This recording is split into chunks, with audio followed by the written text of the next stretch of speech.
Praise the Lord. आज हम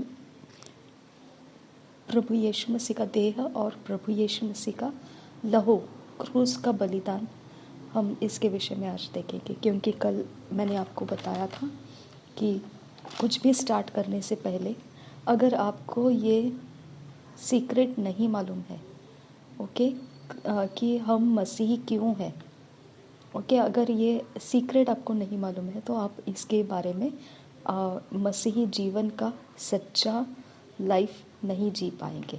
okay, और हमेशा याद रखो, ओके, हमेशा याद रखो कि परमेश्वर का आत्मा हमको दिया गया है जो हमको सच्चाई बताता है।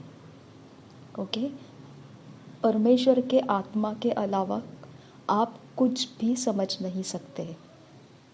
ठीक है, जब परमेश्वर ने कहा, प्रभु यीशु मसीह ने कहा, जो मेरी भेड़ है वो मेरी आवाज़ को सुनेगी और वो मेरे पीछे पीछे चली आएगी। ओके, जब आपको मैं बता रही हूँ कुछ बातें समझ में आने लगती है तो आप वो बातों को एक्सेप्ट करके अपने लाइफ में बदलाव को पाएंगे। अगर आपने मेरी बातों को सुना और समझ नहीं पाए तो आप उसको एक्सेप्ट भी नहीं किए, ग्रहण भी नहीं किए और उसका बदलाव भी आप में नहीं आएगा। ओके, ये ग्रहण करने के लिए पहले आपके अंदर समझ आना ज़रूरी है। ओके, अगर ग्रहण करने का आपको इच्छा है कि मैं सुनना चाहती हूँ, मैं समझना चाहती हूँ, मैं जानना चाहती हूँ, लेकिन पवित्र आत्मा एकमात्र वो परमेश्वर के भाग में से हमको सिखाता है जो और कोई नहीं सिखा सकता है और ना कोई हमको समझ तक पहुँचने देता है। परमेश्वर का अगर बात ऐसे सब स्टडी करके, सब प्रचार करके, सब जगहों में बांट के अगर ऐसा होता तो जैसा एक एजुकेशन फील्ड चल रहा है, technical courses, medical courses, engineering courses, graduations, okay, primary schools, secondary schools, okay, ऐसे हमारे फिर ये अभ्यास के बुक्स बन जाते थे और जिसको जो चाहिए वो उसमें से पढ़ाई लिखाई करके डिग्री प्राप्त करके, वैसे अभी भी BTH किया जाता है, bachelor in theology. Okay, religion के बारे में वो पूरी जानकारी इकट्ठा करते हैं। ओके, तो वैसा एक डिग्री लेके इस दुनिया में परमेश्वर कौन है ये समझ ले सकते थे।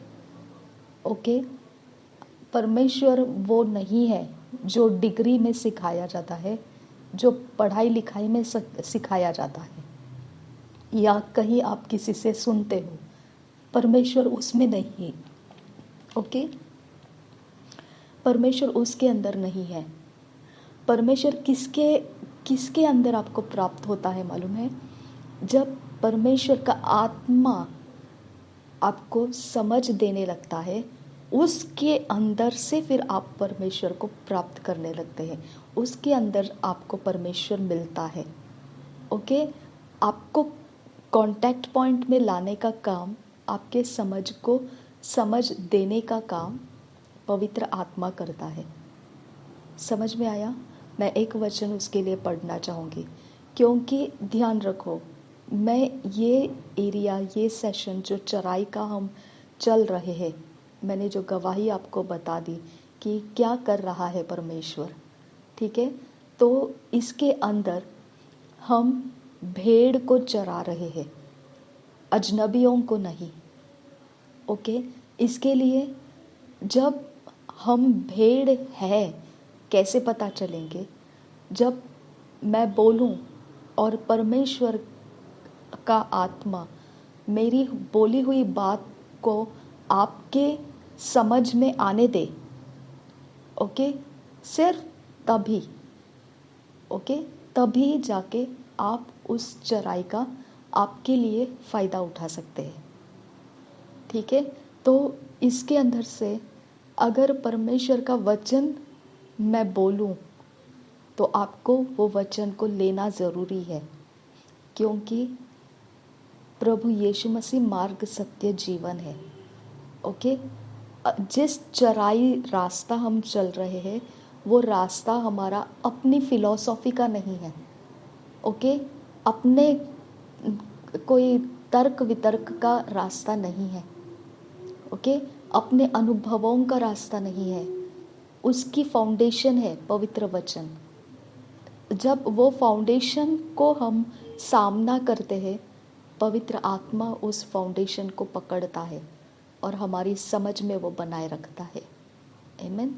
इसके लिए हम पढ़ेंगे वो वचन को, और हर चीज़ को हम वचन के नीचे से होकर ही चलेंगे, क्योंकि वचन के बाहर हमारा कुछ नहीं है। ठीक है, तो हम वो वचन पढ़ेंगे। मैं इंग्लिश में इस वचन को पढ़ती हूँ। यूहन्ना का सुसमाचार 16 अध्याय का 13 वचन। यूहन्ना रचित सुसमाचार 16 अध्याय का 13 वचन। But when he, the Spirit of truth, comes, he will guide you into all the truth, full and complete truth. For he will not speak on his own initiative, but he will speak whatever he hears from the Father, the message regarding the Son, and he will disclose to you what is to come in the future. मैंने ये जो वचन पढ़ा है ये amplified Bible, विस्तारित Bible में से पढ़ा है। ओके, इस बाइबल में ये वचन इस प्रकार से है कि जो पवित्र आत्मा, सत्य का आत्मा आएगा, वो हमारी अगुवाई करेगा, मार्गदर्शन। ओके, पूर्ण सच्चाई में वो हमारी मार्गदर्शन करेगा। वो ऐसी कोई बात नहीं बोलेगा जो खुद की बनाई हुई बात होगी, लेकिन वो सिर्फ वही बातें बोलेगा जो वो पिता से सुनेगा, और पिता उसको क्या सुनाएगा? जो भी पुत्र से संबंधित बातें हैं वही सुनाएगा। और फिर पवित्र आत्मा उन्हीं बातों को लाएगा, हमारे ऊपर प्रकट करेगा। क्या आने वाला है उन बातों को भी, भविष्य की बातों को भी हम पर वो जाहिर करेगा। ठीक है, ये था विस्तारित बाइबल। अब हम देखेंगे जो हिंदी में कैसे लिखा है इसको। परंतु ये बातें मैंने इसलिए तुमसे कही कि जब उसका समय आए तो तुम्हें स्मरण आ जाए कि मैंने तुमसे पहले ही कह दिया था, और मैंने आरंभ में तुमसे ये बातें इसलिए नहीं कही क्योंकि मैं तुम्हारे साथ था। ठीक है, तो प्रभु यीशु मसीह ने जो सीक्रेट हमको बताया है उस वचन को हम पढ़ेंगे। जो सीक्रेट था, ओके, जो और दूसरों को किसी को नहीं मालूम है, सिर्फ उसके साथ संगति रहने वाले लोगों को ही मालूम था। ठीक है, देखो ये क्या है, यूहन्ना रचित सुसमाचार का 16 अध्याय का 13 वचन।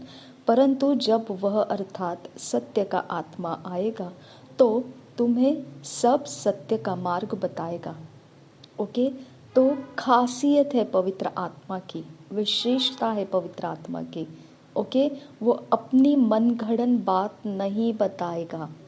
ओके, इसके लिए मैंने कहा हम चराई के अंदर से चलते वक्त वचन का आधार लिए बिना नहीं जा सकते हैं, क्योंकि अगर वचन को छोड़कर हम चराई करने निकलेंगे तो वो मनगढ़ंत बात हो जाएगी।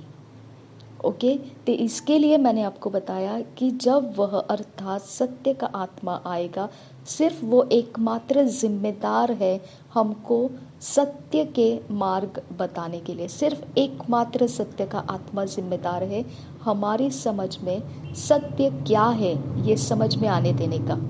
ओके, उसके आगे लिखा है क्योंकि वह अपनी ओर से न कहेगा। ओके, मैंने बहुत प्रचार ऐसे सुने जो अपनी ओर से भी लोगों ने कहे हैं। ओके, और मेरी विश्वास की नींव कमज़ोर हो गई उसके कारण।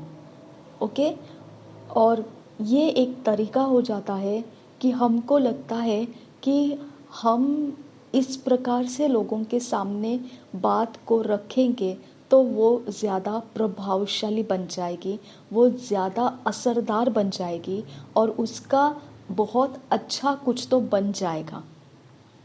ओके। लेकिन इससे जीवन बदलते नहीं हैं, बिगड़ जाते हैं और गलत दिशा में हमारा चाल चलन निकल जाता है, हम गलत दिशा में मुड़ जाते हैं। ओके। और वहाँ से ही फिर हमको लगता है कि यही विश्वास का रास्ता है, ऐसे ही रहता है विश्वास का रास्ता। लेकिन उसके अंदर से चलते समय हम पीछे बाजू में देखते हैं सब कुछ ठीक ठाक चल रहा है, लेकिन हम जहाँ चल रहे हैं, जो रास्ता चल रहे हैं, वो सही नहीं लग रहा है। ओके। क्योंकि हमको परमेश्वर का वचन ऐसा लिखा है कि वो एक हल्का बोझ है हमारे ऊपर रखा हुआ। ओके। वो वजनदार बोझ नहीं है, वो पीड़ा से भरा हुआ बोझ नहीं है। ओके। तो इसके लिए परमेश्वर का वचन सच्चाई से अगर हमको मालूम पड़ गया, हम उसको आज्ञा पालन करना बहुत आसान हो जाता है। सच्चाई के अलग रास्ते जो मन घड़न से अगर कुछ हम बता देते हैं, तो वो एक बोझ की तरह बन जाता है, उसके नीचे दबते जाते हैं हम लोग। ओके। वहाँ से हमारी पर्सनालिटी, मसीही जीवन की पर्सनालिटी निखर कर नहीं आती है, बल्कि दबाव के नीचे कुचलती जाती है।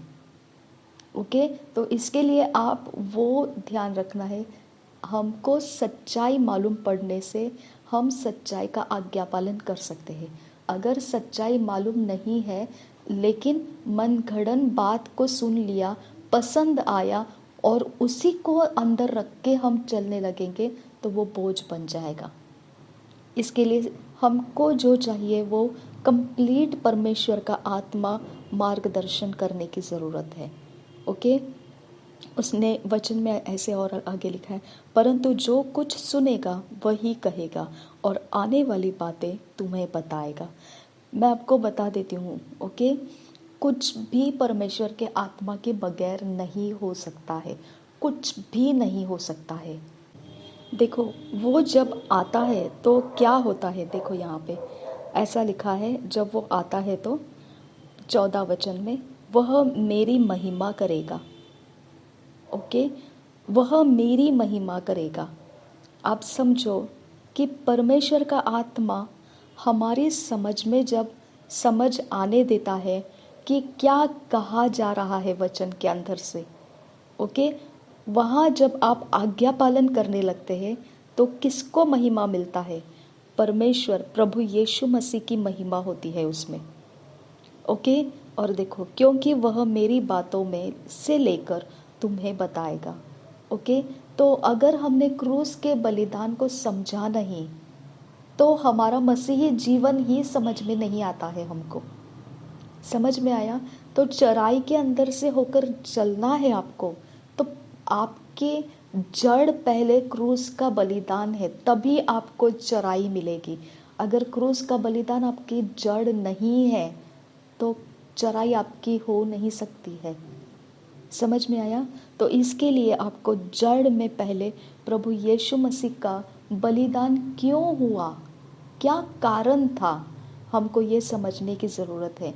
हम रोटी लेते हैं, दाखरस लेते हैं, यीशु मसीह का लहू और यीशु मसीह का देह बोलकर स्मरण करके खाते हैं, क्या हो जाता है उसके कारण। ओके। अगर ये जड़ आपके अंदर नहीं है, तो आपका मसीही जीवन का जो चराई है, वो आप एक्सेस नहीं कर पाओगे, उसमें से आपकी तंदुरुस्ती बनेगी नहीं। ओके। मसीही तंदुरुस्ती जो होनी चाहिए, वो सेहत बनेगी नहीं। ओके। देखो और क्या लिखा है यहाँ पर,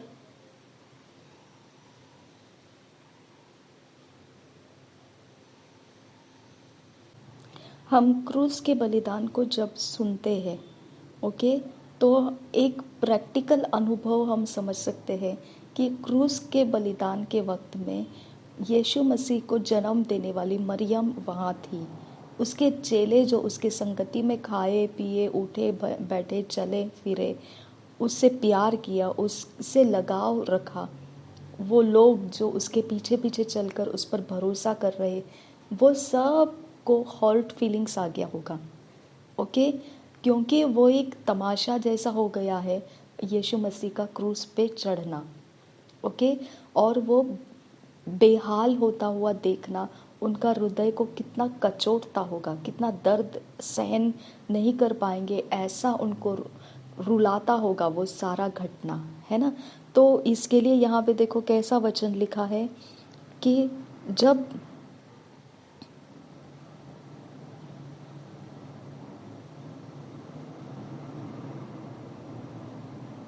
22 वचन, और तुम्हें भी अब तो शोक है, परंतु मैं तुमसे फिर मिलूंगा। ध्यान दीजिए, प्रभु यीशु मसीह क्रूस का बलिदान करने के लिए यीशु मसीह बता रहा है किस प्रकार से मेरे दुख को तुम देख नहीं पाओगे, ओके। मेरे दुख का इतना बड़ा बोझ तुमको सहना पड़ने वाला है, ओके। मेरा तड़पना, ओके, मेरी पूरी हालत, ओके, मेरा शरीर छलनी छलनी हो जाना, लहूलुहान हो जाना, ओके। वचन में लिखा है कि उसका चेहरा मनुष्य का सा नहीं दिख रहा था, इतना बेहाल कर दिया था, ओके। एक मांस का जैसा वो लटकता हुआ ऐसे क्रूस पे पड़ा हुआ था, ठीक है। तो इस तरह का हालत तुम देख नहीं पाओगे। एक शरीर की ये भयानक अवस्था, दर्दनाक अवस्था जो मनुष्य ने कभी नहीं देखी होगी। मनुष्य के लाइफ में ऐसा किसी के साथ होना, दोपहर इतना दर्दनाक अवस्था, ओके, देखना, ओके, मनुष्य सहन नहीं कर पाएगा। कितने लोग ऐसे कहते हैं कि पैशन ऑफ क्राइस्ट देखते समय लोगों को हार्ट अटैक आ गया। तो क्यों आया होगा हार्ट अटैक? इसी से पता चलता है कि वो ऐसा रियल बनाया कि वो दर्द सच में एक मनुष्य की सहन शक्ति के बाहर हो गया था उस समय जब यीशु मसीह क्रूस पर चढ़ रहा था, ओके। तो वो शोक के बारे में यीशु मसीह उसको प्रॉमिस कर रहा है चेलों को कि अभी तुमको मेरे कारण शोक है, अभी दर्द है तुमको, ओके। अभी तुम्हारे लिए ये बहुत बड़ा एक समय ऐसा हो चुका है कि सामना करना है, परंतु मैं तुमसे फिर मिलूंगा और तुम्हारे मन में आनंद होगा और तुम्हारा आनंद कोई तुमसे छीन न लेगा, ओके। तो जब वो क्रूस का बलिदान हो रहा था उस समय उन लोगों ने, अब किसी की मृत्यु हो जा रही है तो आप समझ सकते हैं कि वो दोबारा हम पृथ्वी पर उसको मिलने वाले नहीं हैं, ओके। तो हम दुख रखते हैं कि अब उसका संगति हम पृथ्वी के ऊपर नहीं पाएंगे। आप कितना भी बोलो कि स्वर्ग में हम दोबारा मिलने वाले हैं, फिर भी पृथ्वी के ऊपर वो ना होना, ये आप न सहन करने जैसा दर्द अपने मन में रख के आपको जीना पड़ता है ना। लेकिन यीशु मसीह ने क्या बोला कि तुमको वो दर्द नहीं सहना पड़ेगा। तुमने मुझसे प्रेम किया, तुमने मुझ पर लगाव रखा, तुमने मुझ पर भरोसा किया और अब तुम मुझे मरते हुए देखकर ऐसा सोचोगे कि अब ये शरीर का जो हमको प्यार था अब वो दोबारा हमारे साथ पृथ्वी पर नहीं रहने वाला है। तो यीशु मसीह कहता है वो तुम्हारा दुख तुम नहीं करना है, क्योंकि ये शरीर दोबारा तुम्हारे सामने प्रकट होने वाला है, ओके। अच्छे भले समय के साथ वो तुमको आनंदित करने वाला है। अगर कोई मर गया है इंसान और फिर अगर उसको आप आशा छोड़ दिए, ख़त्म हो गया और अचानक कोई पावर ऑफ गॉड से उसको जिलाया, तो आप निश्चित है आपका आनंद कैसा रहेगा। जहाँ आपने सोचा होगा कि ख़त्म है, कोई बात नहीं, अब कुछ नहीं कर सकते, हाथ रख दिए, छोड़ दिए, सब हो गया, क्या हो गया, फिर अचानक से कोई आता है, पास्टर, अपोस्टल जी, कोई भी आते हैं, हाथ रख के प्रेयर करते हैं, वो जिलाया जाता है, आपका आनंद कैसा रहेगा उस समय? समझ में आता है ना। तो वही बात यीशु मसीह कहता है कि वो इतना बड़ा आनंद रहेगा और दोबारा तुम पहले जैसा मृत्यु का शोक तुमने मनाया, वो शोक तुमको दोबारा मनाना नहीं पड़ेगा, once and for all, okay, एक बार और हमेशा के लिए, ठीक है। वो एक बार मृत्यु हो गया, उसका दुख आप उठाया, अब हमेशा के लिए वो दुख खत्म हो गया है। इसके बाद जब यीशु मसीह जी उठेगा, वो जेलों के सामने आएगा, दोबारा यीशु मसीह मरने वाला नहीं है। ओके, तो उनको दोबारा ये डर नहीं रहेगा, अब दोबारा यीशु मसीह को पकड़ेंगे, अब दोबारा उसको क्रूस पर डालेंगे। अरे कितनी बार उसको जीवन जी लगाए, कितनी बार उसके ऊपर हम लगाव रखे, कितनी बार वो मारा जाएगा, कितनी बार उसको क्रूस का दुख हम देख देख कर छलनी हो जाएगा, हमारा दिल टूटता जाएगा, कितनी बार ये दर्द देखना पड़ेगा हमको। ये अवस्था दोबारा नहीं आएगा, ये गारंटी यीशु मसीह ने दिया। ओके, और ये ही वो बोलता है, ये गारंटी मैं दे रहा हूँ इसीलिए अब मैं जी उठने का जो आनंद तुम्हारे अंदर आएगा, वो आनंद सदा रहने वाला है। दोबारा तुमको कभी डर नहीं लगेगा कि अभी यीशु मसीह का क्या होने वाला है, कभी डर नहीं लगेगा। तुम लोग आराम से यीशु मसीह के ऊपर भरोसा कर सकते हैं, वो हमेशा तुम्हारे साथ रहेगा। आमीन। अंत तक मैं तुम्हारे साथ रहूँगा, है ना, वचन दिया है, परमेश्वर का वचन है हमारे लिए। तो इस प्रकार से यीशु मसीह वो चेलों को उस समय के शोक के बारे में बता रहा था। ओके, जो दर्दनाक शोक था। इसके लिए अब जब हम क्रूस की मृत्यु की बातें बताते हैं तो लोग रो पड़ते हैं। ओके, जब हम बताते हैं गुड फ्राइडे के दिन क्रूस की बातें बताते हैं तो लोग वो क्रूस की बातों को सोचकर सुनकर याद करते, कैसा प्रभु ने किया, कैसा, यानी वो शोक मनाते हैं। ओके, वो दुख का समय मनाते हैं। लेकिन प्रभु यीशु ने बोला है कि एक बार मैं मर चुका हूँ, ख़त्म, दोबारा तुम मेरे मरने का दुख मत करो। अब तुमको आनंद आने वाला है, क्योंकि आनंद आने के बाद में दोबारा तुमको ये दुख मनाने की ज़रूरत नहीं पड़ेगी। तो जो दुख मनाते हैं वो क्या करते हैं, गलती कर रहे हैं। वही तो मैं बोल रही हूँ आपको। ओके, लोग प्रचार करते हैं और इतना उसका बढ़ावा दे देते हैं कि उनको ऐसे लगता है कि हाँ, ऐसे बोलने से, ऐसे चलने से प्रचार का प्रभाव बढ़ेगा, असर बढ़ेगा। लेकिन देखो लोगों की मेंटालिटी किधर पहुंच गई।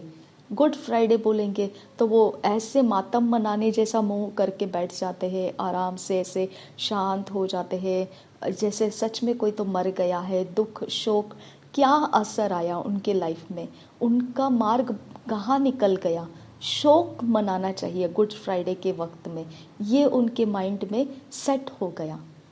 उनकी गलती नहीं है, उनको पीछे से जिन्होंने प्रचार का प्रभाव डाला, जो उनको टीचिंग का प्रभाव डाला, उन्होंने उसको ग्रहण कर लिया। ओके, और वो ग्रहण परमेश्वर का आत्मा ने नहीं सिखाया था। उन्होंने अपने फिलॉसफी को यूज़ करके, अपने टेक्नोलॉजी को यूज़ करके वो प्रचार को लोगों के सामने परोस दिया, लोगों ने उसको ले लिया। अब वो सेंटिमेंटल हो गए, बहुत इमोशनल हो गए, भावुक हो गए। अब हमेशा दुख मनाते हैं, हर साल दुख मनाते हैं। गुड फ्राइडे बोलेंगे तो दुख मनाते हैं, क्रूस का प्रचार करना है तो दुख मनाते हैं। ओके, तो इस तरह का उनका माइंड उनको किधर लेकर जा रहा है, बोझ के नीचे लेकर जा रहा है। ओके, अब आपकी मर्जी है, बोझ के नीचे रहकर आप वैसा दुख को याद करते हुए चलो, कोई प्रॉब्लम नहीं है। लेकिन वो परमेश्वर का आत्मा ने नहीं दिया है। ओके, परमेश्वर का आत्मा तुमको बोझ में दबा के और फिर कुछ देने का नहीं सोच रहा है। परमेश्वर का आत्मा तुमको समझ देना चाहता है। ओके, उसके अंदर से फिर आपका आज्ञा पालन चाहता है। ओके, एक बार आपको समझ आ गया परमेश्वर क्या कहना चाहता है, पवित्र आत्मा ने अगर सहायता कर दिया आपको क्या चाहता है, फिर आप आज्ञा पालन करना, वो परमेश्वर का आत्मा का शक्ति आपके अंदर उपज आता है और आप आज्ञा पालन करते हैं। समझ में आया? तो इस तरह से मेंटालिटी बहुत फर्क पड़ता है जब हम परमेश्वर के वचन को अपनी फिलॉसफी, अपने तरीके से रंगीन बना के, बहुत चमकदार प्रभावशाली बना के परोसने की कोशिश करते हैं। फिर आगे सुनने वाले या जो पवित्र आत्मा नहीं दिया है, वो तरह का समझ पकड़ के लोग निकल पड़ते हैं मसीही जीवन समझकर, और फिर बाद में रोते बैठते हैं कि सब ठीक चल रहा है, सब कुछ सब लोगों का ठीक ठाक चल रहा है, मेरे साथ ही ऐसा क्यों हो रहा है। आपका समझ क्या लिया है आपने? परमेश्वर का आत्मा आपको अगर समझ दिया तो आप कभी ये सवाल नहीं करेंगे सब कुछ सबका ठीक ठाक चल रहा है, मेरे ही साथ ऐसा क्यों हो रहा है। ये समझ आपके गलत समझ आपने पकड़ लिया है वचन के प्रचार करने वालों से, इसकी वजह से आपका ये सवाल आ रहा है। ओके, सही समझ जब परमेश्वर का आत्मा देता है, केवल वही समझ से जब आप चलोगे, आप कभी ये सवाल नहीं करोगे सबका ठीक ठाक चल रहा है, मेरे साथ ही ऐसा क्यों चल रहा है, कभी आपको सवाल नहीं आएगा ये। ओके, और वही सच्चाई में मसीही जीवन है। जिनके पास ये सवाल ही नहीं रहता है कि सब कुछ सबका ठीक चल रहा है, मेरे साथ ऐसा क्यों चल रहा है, उनके पास सवाल नहीं है ये। ओके, इसके लिए मैं बोल रही हूँ आपको कि परमेश्वर का आत्मा एकमात्र वो है जो यीशु का प्रचार कर सकता है। केवल परमेश्वर का आत्मा एकमात्र वो है जो यीशु का प्रचार करेगा और फिर लोगों के अंदर वो उसको समझने की कुव्वत भी डालेगा। समझा? अगर वो कुव्वत नहीं आया तो प्रचार भले ही पवित्र आत्मा ने किया होगा, लेकिन अगर समझ पवित्र आत्मा नहीं दे रहा है तो सुनने वाले सुनते हैं लेकिन आज्ञा पालन में नहीं उतर सकते हैं। समझ में आया? तो इसकी वजह से आपको ध्यान रखना है कि अब ये चराई के अंदर का मैंने बोलना, आपने सुनना, इससे ज़्यादा बदलाव में पवित्र आत्मा की समझ आपको मिलना और फिर बदलाव में आना, वो इम्पॉर्टेंट है। ओके, नहीं तो मैंने आपको बताया कि आज भी लोग गुड फ्राइडे बोलेंगे तो दुख मनाते हैं। ओके, तो क्या हो गया उनका? बदलाव नहीं, उन्होंने सुना यीशु मसीह के क्रूस का बलिदान ऐसे ऐसे हुआ था, अब दुख मनाने का रहता है, ये शोक करने का, उनको टीचिंग दिया। वो टीचिंग वो लोगों ने समझ में ले लिया। क्या ये टीचिंग का समझना परमेश्वर के आत्मा ने उनको समझाया था? नहीं। अगर परमेश्वर के आत्मा ने समझाया होता तो आज हर एक सच्चा मसीह वो दिनों को याद करके वो दुख मनाता बैठेगा, एक दिन नहीं, हमेशा। क्यों सब मसीही दुख नहीं मनाते हैं? क्योंकि जो परमेश्वर का आत्मा देता है वो ही सच्चाई है। उसके बाहर आप अपनी मर्जी से उसको समझे, उसके नीचे आपने दबाव में चले गए, आप दुख मनाते हैं, सब ठीक है, लेकिन वो परमेश्वर के आत्मा से नहीं था वो समझ। ओके, तो इसकी वजह से आपकी समझ को परमेश्वर का आत्मा समझ देना चाहिए। ये इम्पॉर्टेंट बात आज आप समझ लो। ओके, यही कारण है आज आपके घर में आप अकेले विश्वासी रहेंगे, बाकी कोई नहीं है, क्योंकि वो एकमात्र इंसान परमेश्वर का पवित्र आत्मा, उसने सिर्फ आपको ही समझाया, बाकी दूसरों को नहीं समझाया। पूरी दुनिया में मसीही नहीं है, क्योंकि पवित्र आत्मा ही एकमात्र वो है जो समझ देता है, और समझ आने के बाद इंसान यीशु के पीछे चलने लगता है। समझ में आया?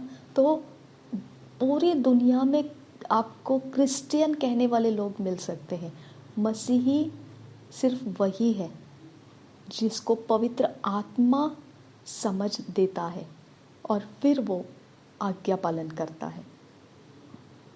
ओके, तो इसकी वजह से जो वचन हम पढ़ रहे हैं, जो वचन हम चराई में ला रहे हैं, आप बहुत गहरा और एक सुंदर वातावरण परमेश्वर का आपको प्राप्त होने वाला है।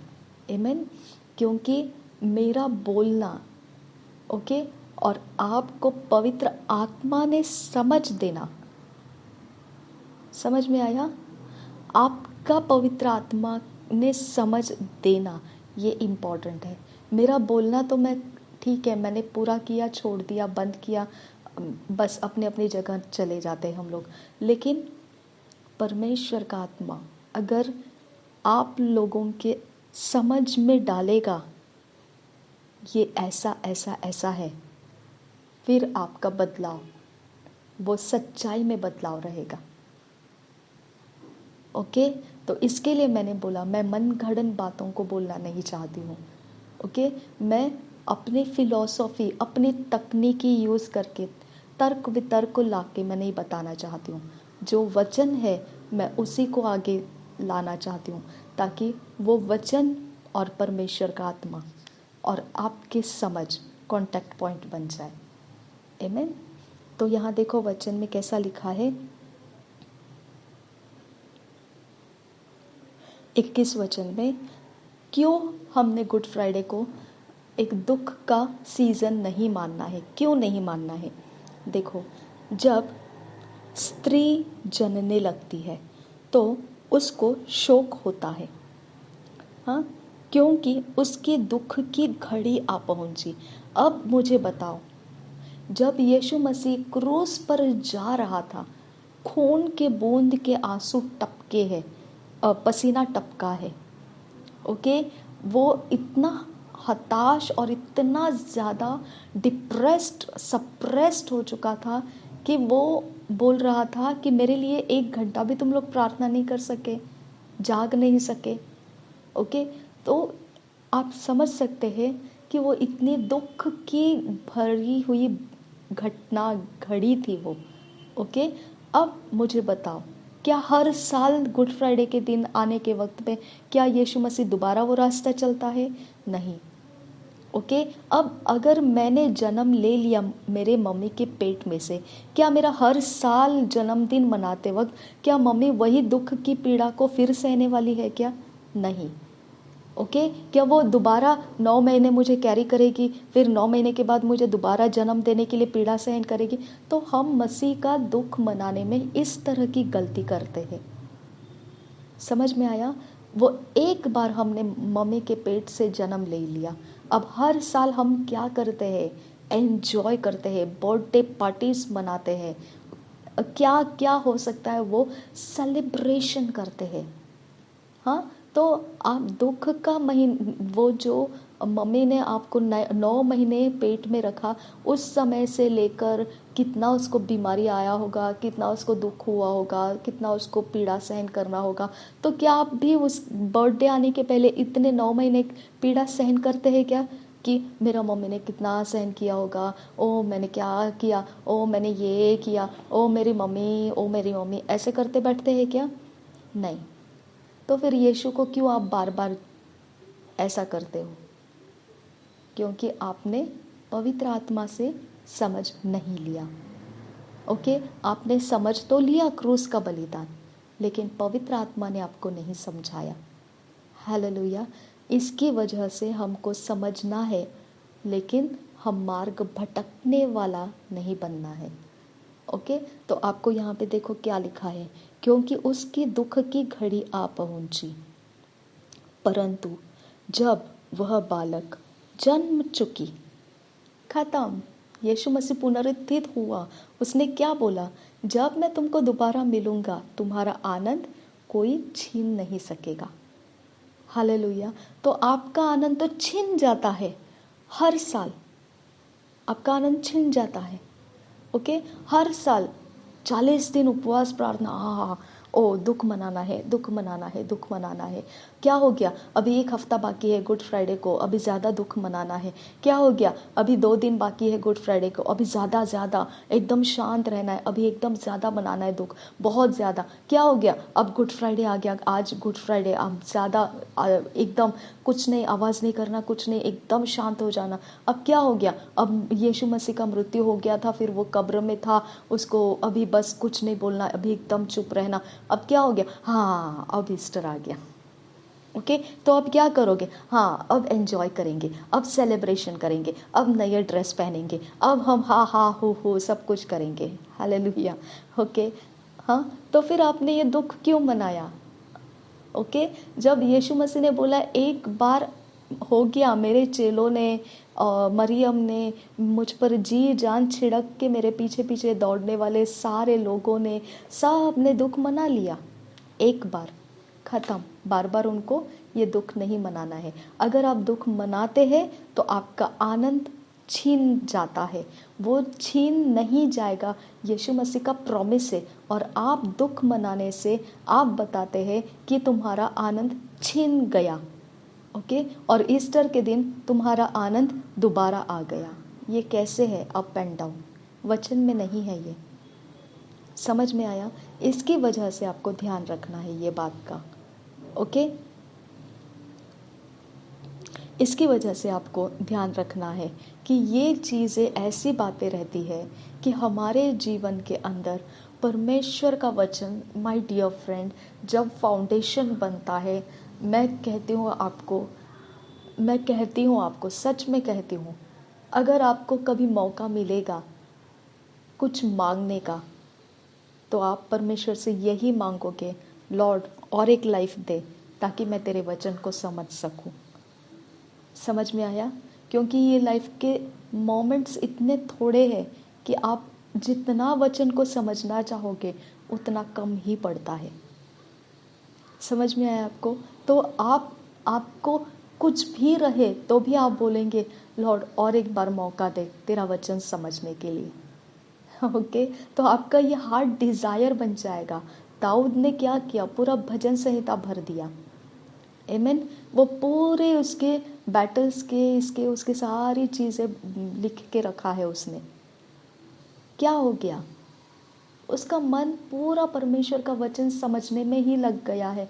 और वो समझते समझते इतना समझता गया कि गोलियत सामने आने के बाद भी वो बोल रहे हैं, तू कौन है? तू इज़राइल के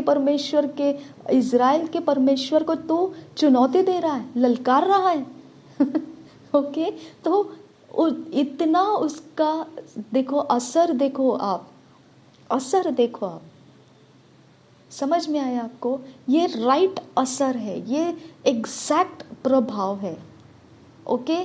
कोई मिलावट नहीं आता है। जब पवित्र आत्मा समझ देता है तो उसका असर एकदम परफेक्ट असर रहता है। समझ में आया? तो इस तरह का आप डिज़ायर रखोगे कि उसके ही वचनों में दिन और रात मनन करना मेरे हृदय की मनोकामना रहेगी, ओके। उसके ही स्टैट्यूट्स में, उसके ही व्यवस्था में मन लगाए रखना, ओके। यही मेरी हार्ट डिज़ायर रहेगी, ओके। यही अगर मेरे अंदर है तो मैं पाप नहीं करूँगा, क्योंकि ये मेरी हार्ट डिज़ायर है कि उसका वचन मेरे हृदय में है, उसका मैं पालन करता रहता हूँ। तो मेरे हार्ट डिज़ायर जो है वही मेरी कृतियों में रहेगी, तो मुझसे पाप नहीं होगा, आमीन। तो इस तरह से परमेश्वर का वचन का आप पीछा करते हुए जाएंगे।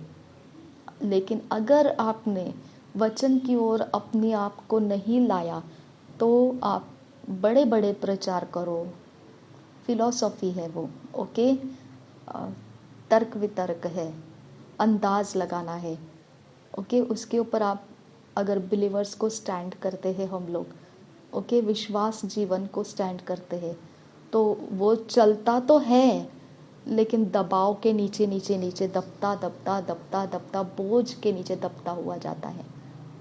इसके लिए वो नहीं चाहिए हमको। जो सत्य है वो सत्य का आत्मा ही हमको समझाने दीजिए, आमीन। हम आगे देखेंगे वचन को।